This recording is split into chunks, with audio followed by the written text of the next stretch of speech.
Ciao ragazzi, dopo tanti anni di attività nel mondo del calisthenics sono finalmente arrivato al momento in cui sto per organizzare la mia prima gara, ma non di calisthenics, ma di calisthenics. Quindi prima di tutto devo spiegarvi, prima di appunto elencarvi la struttura fondamentalmente, i dettagli relativi alla struttura di questa gara, devo prima spiegarvi cos'è calisthenics.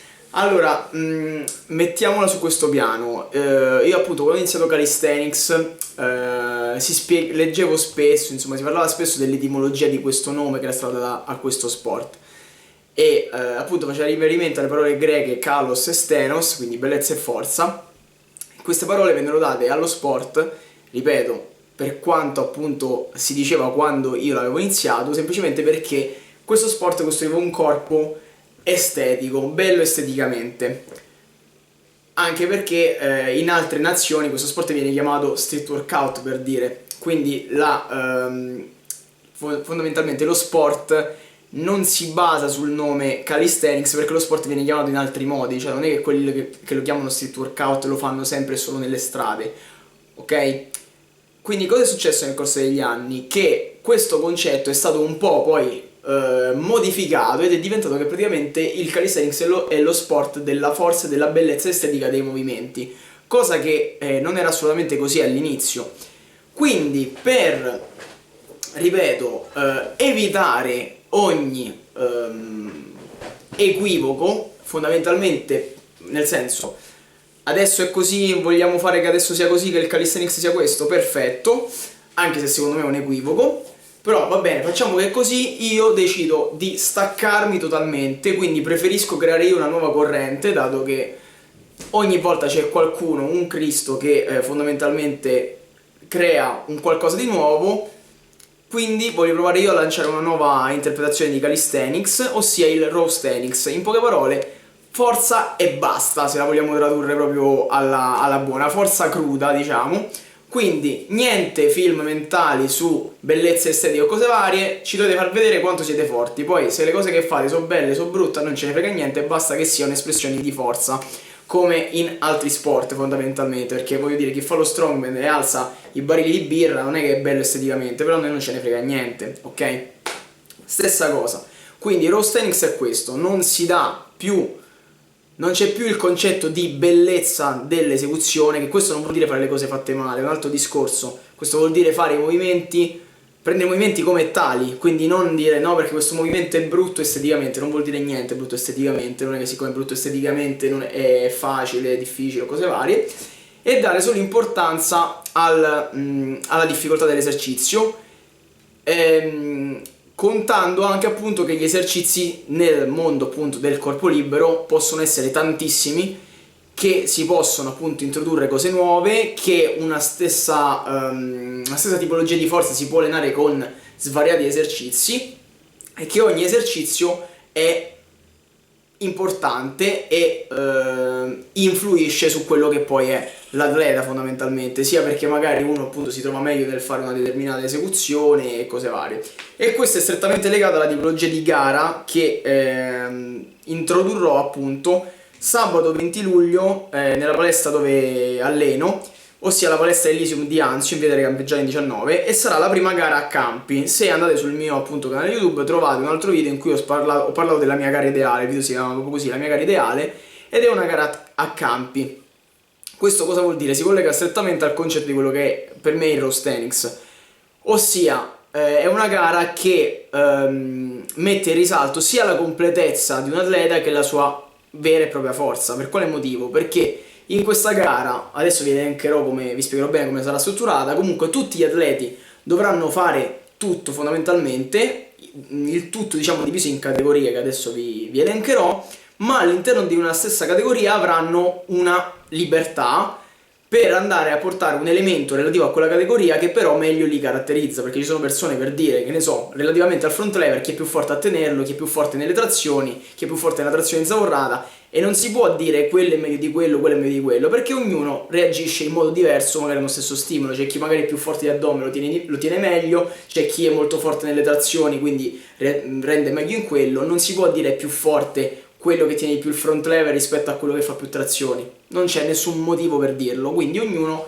dovrà fare magari una cosa relativa a quell'esercizio, ma farà quello che per cui è più portato fondamentalmente, ok? Allora, vi leggo, l'evento è anche su Facebook, chiamato come First Calisthenics Championship. Come vi ho detto, appunto, la gara è suddivisa in campi della forza in cui tutti dovranno fare tutto. E vi dico, ci saranno 3 giudici. I 3 giudici della gara saremo io, Luca Bianchini e Manuel Caruso. I punteggi che verranno dati per ogni singola esecuzione andranno da 0 a 20, compresi anche i mezzi punteggi, quindi anche lo 0,5. La gara verterà su questi campi: spinta orizzontale a braccia tese, trazione orizzontale a braccia tese, spinta orizzontale a braccia flesse, trazione orizzontale a braccia flesse, trazione verticale, spinta verticale, croce, curl bicipiti, estensioni tricipiti, bicipiti femorali, quadricipiti e campo bonus. Quindi come vedete ci sono tanti campi, ci sono anche le gambe.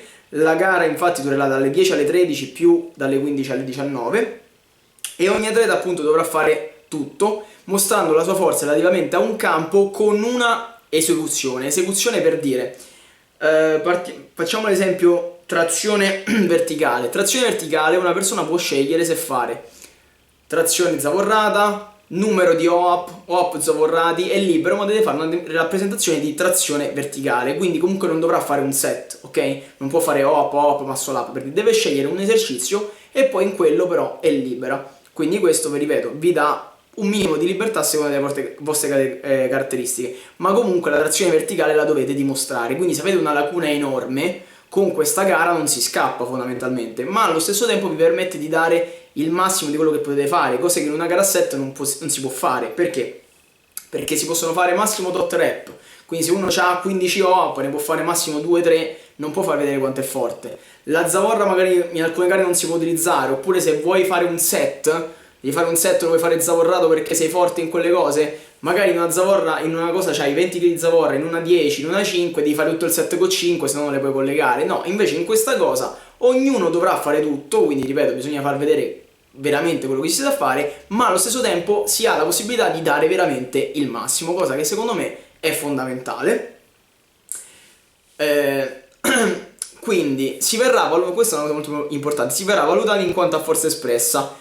Quindi salvo errori drastici, quindi ad esempio trazione verticale uno deve fare OAP, sta a peso completamente, in quel caso prende 0, ma a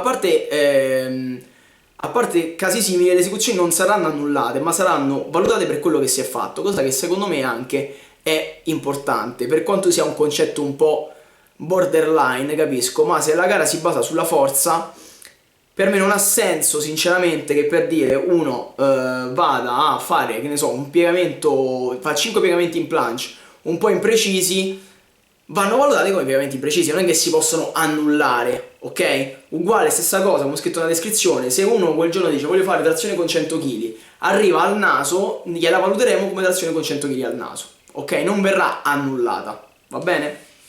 Capisco che è un concetto borderline, capisco anche se uno dice facciamo gara di trazione, è ovvio che questa cosa non si può applicare, ma in questo tipo di gara sarà così, è un tipo di gara diverso appunto. Quindi sì, ok, questa cosa l'ho detta, quindi possono essere anche valutati movimenti con range parziale, per questo vale questo concetto, nel senso che uno può dire io voglio gareggiare con per dire mezzi ROM di trazione, che comunque sono un esercizio che mettono il focus, per dire, soprattutto sullo sblocco, sulla parte dorsale, perché in proporzione secondo me nella parte finale ho un deficit e cose varie, può decidere di partecipare solo come quello, quindi gli verrà valutata la trazione come trazione mezzo ROM. Ovvio che la trazione mezzo ROM è più facile della trazione completa e verrà, ripeto, valutata in quel modo, ok? Poi, allora, movimenti ibridi, come ad esempio il Pelican, che possono appartenere a 2 categorie, come spinta orizzontale a braccia flesse o curl, potranno essere utilizzati solo una volta, quindi non si può fare che se uno ha una cosa che vale per entrambe le cose, una cosa forte, la fa 2 volte, no, deve scegliere un campo in cui farla. Se si dovessero avere dubbi tra 2 o più elementi da fare, si potrà parlare con i giudici, nel senso, mi conviene fare 5 OAP o OAP con tot chili? In quel caso vi diremo noi, perché c'è chi appunto, magari chi ha un dubbio, a seconda appunto di come uno rende, magari dici io ho 5 hop ma riesco a fare un hop solo con 6 kg, per dire, facciamo dei casi particolari che ci sono sempre, in quel caso è meglio fare 5 hop. Se invece avete 5 hop e fate un hop con 15 kg, vi dico fate hop con 15 kg. Questo ripeto nel caso in cui si avessero dubbio, perché in linea di massima le cose si bilanciano sempre. C'è un campo bonus. Campo bonus a cosa serve? Nel campo bonus l'atleta potrà scegliere liberamente che esercizio portare, a meno che non sia una ripetizione di esercizio fatto prima o qualcosa di strettamente collegato adesso. Ad esempio, fare hop con Zavora se prima lo si è fatta a ripetizioni. Cioè mi avete già dimostrato la vostra forza in hop, fondamentalmente non la potete rifare, ok? In questo campo quindi può valere anche un deadhang zavorrato, per dire, come dimostrazione di forza di presa, o un movimento particolare, o un movimento che poteva essere eseguito in uno dei campi standard ma che differisce da quello che si è fatto prima. Ad esempio, noi abbiamo trazione orizzontale a braccia tese, per dire, se uno ha fatto frontale in isometria prima, dopo volendo nel campo bonus può portare il Victorian, perché anche se sono entrambi trazione orizzontale a braccia tese, sono comunque cose diverse, quindi in quel caso uno si può portare nel campo tirata orizzontale e nell'altro nel campo bonus.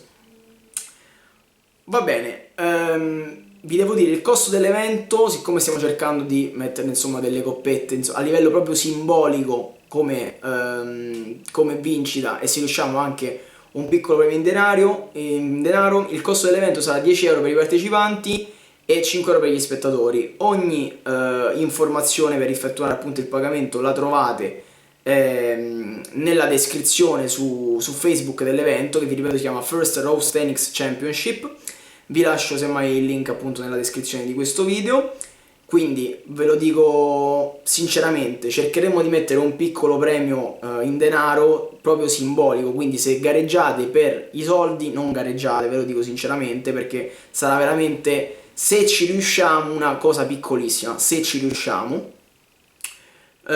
Il giorno dopo, questo quindi vi ho detto è sabato 20 luglio, il giorno dopo, che è domenica 21, faremo anche il meeting sempre allo stabilimento Riva Azzurra di Anzio, quello che facciamo ogni anno. Ve lo dico in anticipo, così se qualcuno viene da fuori e sta valutando l'idea di fermarsi, magari si fa direttamente il weekend, così si fa il sabato la gara e domenica ci divertiamo al mare. Vi ho detto fondamentalmente tutto, se avete alcune domande me lo potete chiedere in descrizione. Vi dico, dato che a volte è stato chiesto, ma come si fa a valutare poi in base a che punti è? Semplicemente ci sono 3 giudici proprio per quello, per confrontarsi con i propri pareri. Sicuramente ci muoveremo in questo modo, ossia daremo all'elemento più difficile che viene fatto quel giorno 20 punti e tutto il resto verrà valutato di conseguenza, come si è sempre fatto nelle gare in cui non c'erano fondamentalmente punti fissi per esercizio, anche perché in questo caso appunto non si possono mettere punti fissi nell'esercizio, perché appunto il punteggio dell'elemento dipende dall'elemento che prende 20, nel senso, se l'elemento che prende 20 punti, cioè l'elemento più forte che viene fatto quel giorno è un hop con 10 kg, se uno mi fa hop normale prenderà, non so, 10-12 punti. Se invece l'elemento più difficile che viene fatto quel giorno è Victorian Zavorrato e prende 20 punti, ovvio che hop prenderà, non so, 5 punti, cioè nel senso cambia a seconda del contesto, e il punteggio lo decideremo noi giudici sulla base di quello, della nostra esperienza e di quello che viene appunto fatto quel giorno. Spero che l'iniziativa possa piacervi, è un evento prova ovviamente, dato che è anche il mio primo evento che organizzo, ma spero che possa far passare un messaggio nuovo e dare insomma il via a una serie di eventi del genere. E niente, questo è quanto, spero di incontrarvi sabato 20 luglio alla palestra Elysium di Anzio. Ciao e buona giornata!